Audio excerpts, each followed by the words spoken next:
안녕하세요. 짧고 굵은 분석으로 전달하는 토토 김박사입니다. 10월 18일 경기 분석 진행하도록 하겠고요. 총 4경기 준비했습니다. 시작하겠습니다. 첫 번째 10월 18일 오전 1시 반에 경기 예정이고요. 맨시티와 아스널 경기입니다. 먼저 맨체스터 시티 리그 3경기에서 1승 1무 1패로 고전하고 있습니다. 이전 리즈와의 승부에서 그 상대의 우월한 에너지 레벨에 크게 좀 고전했죠. 몇몇 크고 작은 부상 악재도 좀 직면한 상태입니다. 스털링은 햄스트링 부상으로 인해서 잉글랜드 A 대표팀에서 일찍이 좀 하차했고요. 데브루이니 역시 부상 예방 차원에서 벨기에 A 대표팀으로부터 일찍 복귀했습니다. 사소한 부상을 극복했던 진첸코는 다시 2, 3주 정도 경미한 부상을 좀 입은 상태고요. 무릎 부상 앓았던 아게로가 약 4개월 만에 훈련 세션에 복귀했는데요. 100% 출전이 좀 가능한 상황은 아니고요. 헤스스 역시 회복 단계 수준입니다. 사실상 1, 2선은 대대적인 변화가 좀 불가피합니다. 마레즈나 실바의 출전 무리 없이 가능하겠는데요. 현 시점이라면은 토레스 팔머, 델라, 포덴 연건들의 출전이 확실시 되는 상황입니다. 그나마 신입인 디아즈의 페이스가 좀 우수하다는 점이고요. 라포르트와의 합에 문제가 없다는 점, 그 정도는 좀 긍정적인 요인을 좀 봐야 될 것 같습니다. 최악의 상황을 좀 면할 정도의 수비 역량은 구현할 수 있을 것으로 생각이 듭니다. 그리고 아스날 같은 경우 파티 선발 출전이 좀 예고되어 있고요. 자카, 세바스와의 합이 관전 포인트입니다. 그래서 1, 2선 구성이 좀 크게 뒤떨어질 맨시티는 최대한 중원 장악 구도에 초점을 맞추려 할 공산이 좀 크고요. 아스날의 중원 조합이 극심한 부하에 직면할 가능성도 배제할 수 없을 것 같아요. 그래서 이들 역시 몇몇 이탈 변수가 좀 생겼습니다. 핵심 1선이 오바메양은 경미한 발목 부상이 있었다고 하네요. 그리고 약 일주일간 출전이 불가능한 것으로 보이고요. 출전해도 정상적인 폼은 좀 아닐 것 같아요. 무스타피는 여전히 회복 훈련에 매진 중이고요. 당장의 출전은 좀 불가능한 상태입니다. 그리고 얼마 전에 티어니가 코로나19로 격리 판정 받게 됐는데요. 좌측 공격 활로 또는 좌측 센터백 선택지 요긴하게 쓰일 수 있는 옵션일 것 같아요. 티어니 부재가 미칠 파장은 꽤 클 거고요.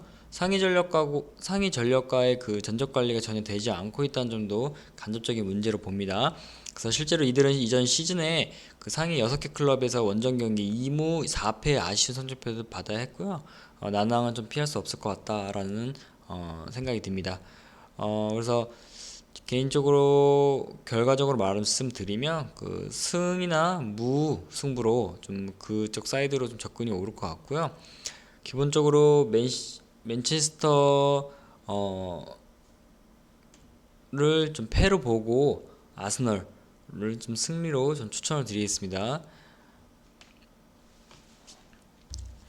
그리고 3.0 오버로 접근하시면 될 것 같아요. 구독과 좋아요 클릭 부탁드리고요. 10월 최고 6연승까지 적중했습니다.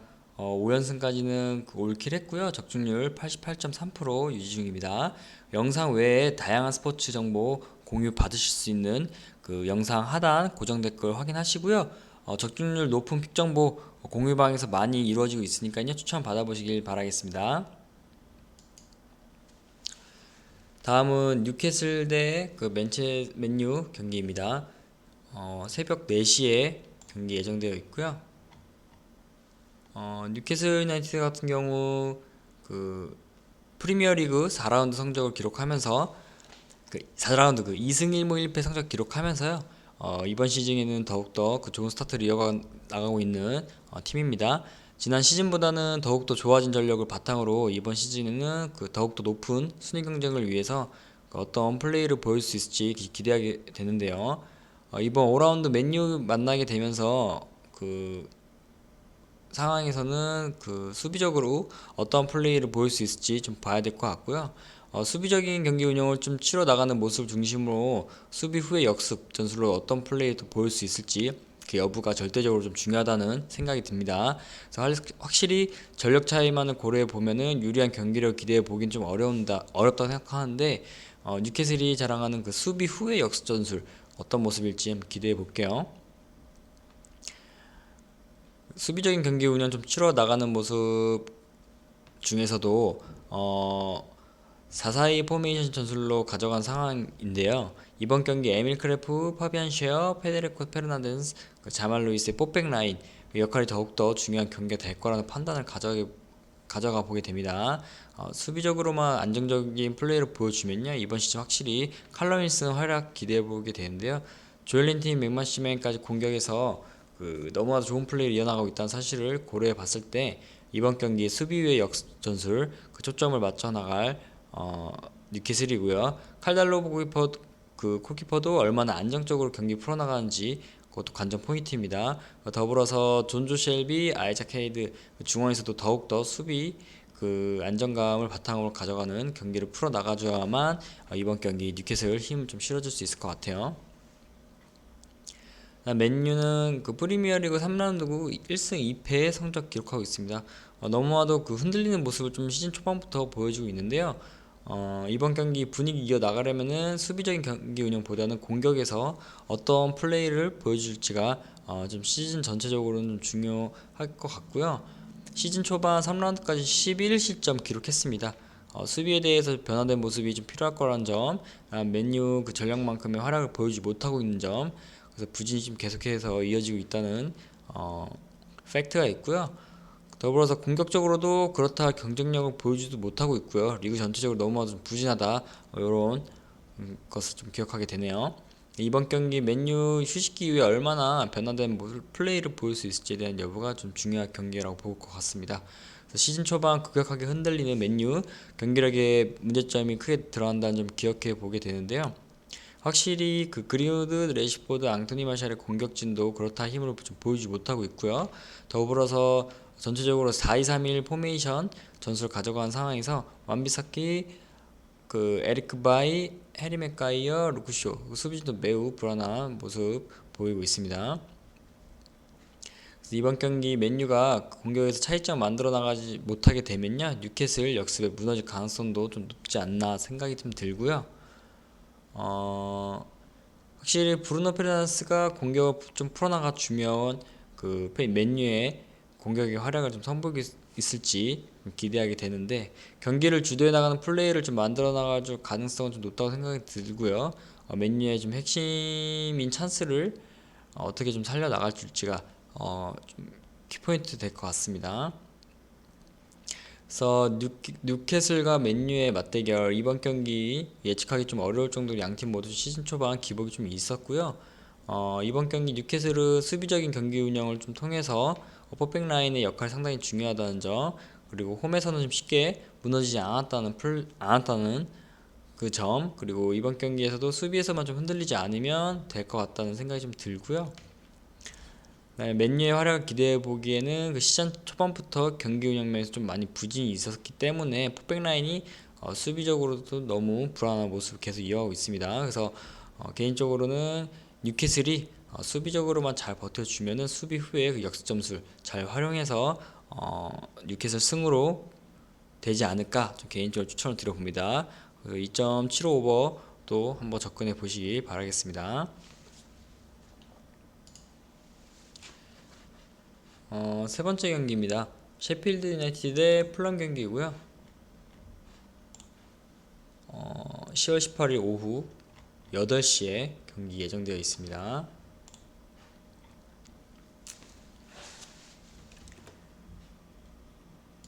셰필드 같은 경우 올 시즌 첫 출발이 매우 나빠요. 와일드 감독이 구사해온 전력이 일부 간파당한 것 같은데요. 전략적인 측면에서 다양성을 좀 갖춘 감독은 좀 아니기도 하고요. 근래별 다른 대응책을 구사하지 못하고 있고요. 일부 포지션에 한해서 1대1 교체를 통해 분위기 전환을 좀 깨하고 있는 상황입니다.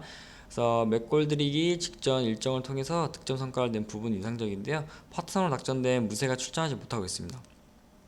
그래서 리버풀로부터 영입한 신예 브루스터를 과감하게 좀 기용해야 한 상황이고요. 북박이 센터백이 오코넬의 결장이 좀 확실시 됐습니다.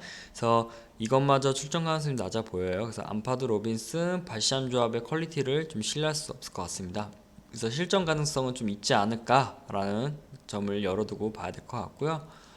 풀럼 팀 무엇보다 좀 큰 문제는 수비 조직이죠. 개막 후 1시점 이하의 수비 성과를 낸 경우는 단 1회에 불과하고요. 나머지 3경기에서 평균 3.3실점에 이르는 엄청난 실점 기록을 쏟아내고 있습니다.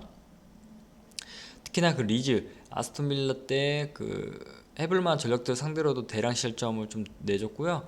지나치게 공세적인 운영 방식이 문제입니다.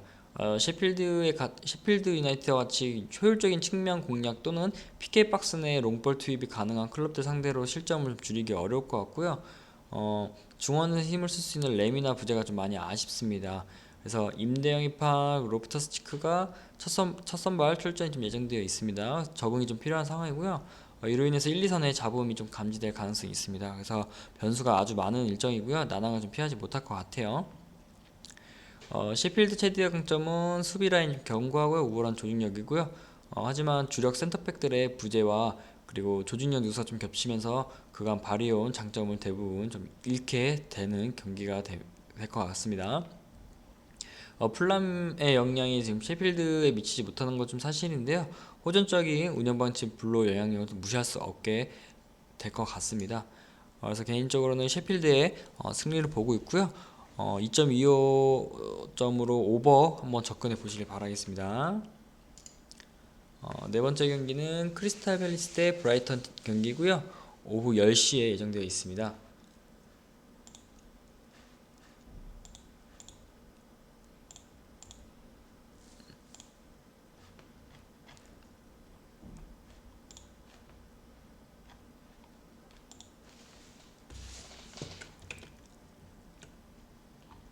죄송합니다.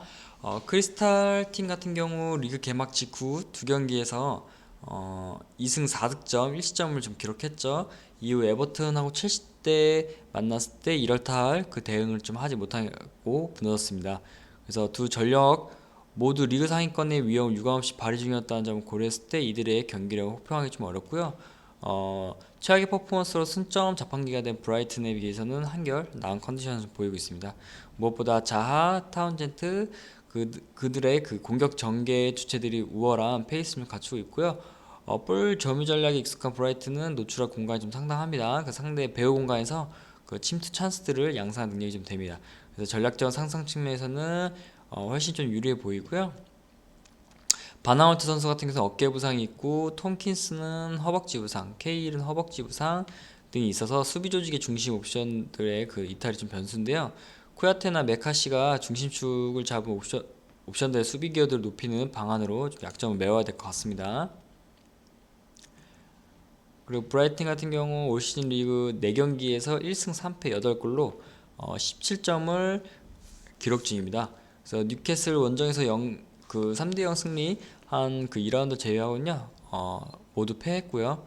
패한 3경기 평균 3.3실점이라는 그 어마한 실점 기록 쏟아냈습니다. 시즌 초반 그나마 좋은 폼을 발휘했던 날개 옵션인 램프티가 허벅지 부상이죠. 여전히 부상 악재를 극복하지 못하고 있고요. 설상가상으로 1선대 아닌 코널리마저도 부상을 당했습니다. 그래서 두 공격 옵션 모두 약 50% 수준의 회복 상태 보이고 있는데요.